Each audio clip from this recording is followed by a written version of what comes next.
débi oríkùsù àwọn ẹ̀kọ́ ńláńlá tó rọ̀pọ̀ mọ́ Islam. Ẹ jẹ́ kó yé wa ó dẹ̀ ti wà nù láàká ìwà ó ti jòkó síbẹ̀ pé at-tasawwuf min al-Islam. síwájú kó tó lọ bẹ́ẹ̀ Anakumullah. inú oṣù tá a wà Bẹ́ẹ̀ni sà. oṣù mólídì ni bí a tiẹ̀ ní tàtàràkà lọ síbẹ̀ Anakumullah. lọ rẹpẹtẹ Anakumullah. a kàn ṣe ìṣára Bẹ́ẹ̀ni sà.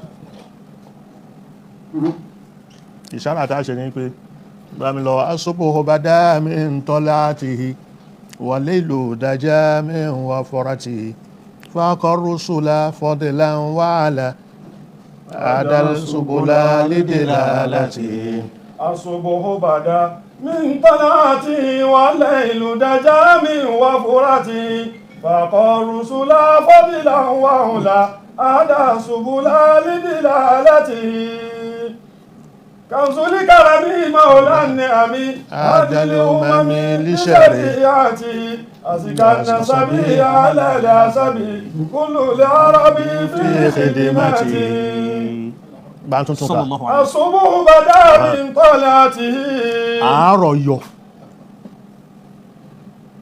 min talatihi níbi yíyọ ànẹ́bì Sallallahu alaihi wasallam. والليل دجا من وفرته pé àárọ̀ mọ́ ilẹ̀ ń ṣú min wafratihi La ilaha. ní bá nẹ́bì ṣe kún tó Kai. Sallallahu alaihi wasallam. fákọ̀ rúṣùlà gbogbo ilé ìtawí ọlá ẹ̀ ni àárọ̀ fi ń yọ Sallallahu alaihi ni òru fi ń ru Sallallahu alaihi ó ju àwọn ànẹ́bì tó kù lọ Sallallahu alaihi wasallam. fadlan wa ula Allahu. lọ́lá àti ní gíga Sallallahu alaihi أدى wasallam. سبلا لدلالته ó fi ọ̀nà mọ̀ wá Sallallahu alaihi wasallam. dìláàlà tó bá yọ tó bá tọ́ka sí báyìí ọ̀nà ló fi mọ̀ wá mẹ́ Sallallahu alaihi كنز wasallam. الكرم مولى النعم pẹpẹ ọrọ̀ kan ni tó já sí pé pẹpẹ ọrọ̀ yẹn kanzul karami mawla ni'ami ànẹ́bì ni mawla ni'ami Sallallahu alaihi wasallam. tó fẹ́ lómi mú wá Kai. tá ló lè fi wé ànẹ́bì Sallallahu alaihi wasallam. هذه الأمم لشريعته lárúbáwá nìkan kọ́ ló fọ̀nà mọ̀ Kai. ó fọ̀nà mọ̀ àwọn ọjọ́ míì láyé Sallallahu alaihi wasallam. níṣẹ̀rẹ̀ àti fún ṣẹ̀rẹ̀ tó gbé wá Sallallahu alaihi wasallam. أزكى النسب ìpìlẹ̀ على mọ́. العسب Sallallahu alaihi wasallam. ìpìlẹ̀ mọ́ Sallallahu alaihi wasallam. alal hasabi nẹ́sàbù ẹ̀ ìpè lágbájá ni ó ga Sallallahu alaihi wasallam. كل العرب في خدمته gbogbo lárúbáwá ló ṣerú sí Sallallahu alaihi wasallam. ساعة شجر نطق الحجر ẹ́ ساعة sáàtì ṣájàrú نطق الحجر شق القمر بإشارته ẹyọ yẹn sẹ́gbẹ́ kan Sallallahu alaihi wasallam. صلى الله عليه وسلم ìyẹn kọ́ ló ṣe fẹ́ jẹ́ ká mọ̀ ipá nẹ́bì Sallallahu alaihi wasallam. òun kọ́ ni ó sọ fún wa pé ó lọ́lá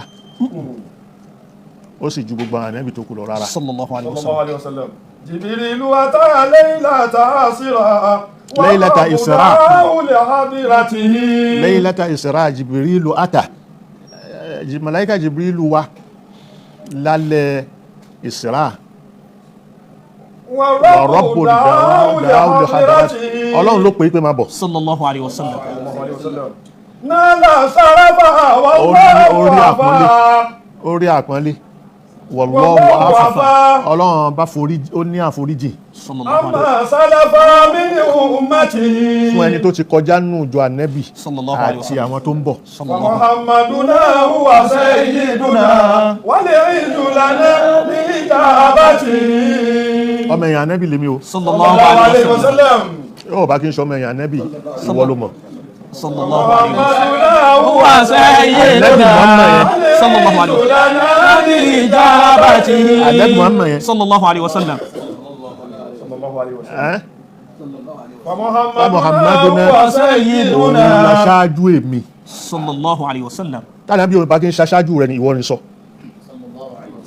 فالعز لنا بإجابته iyì ń bẹ fẹ́mi lórí pé mo dápẹ́ ànẹ́bì lóhùn Sallallahu alaihi wasallam.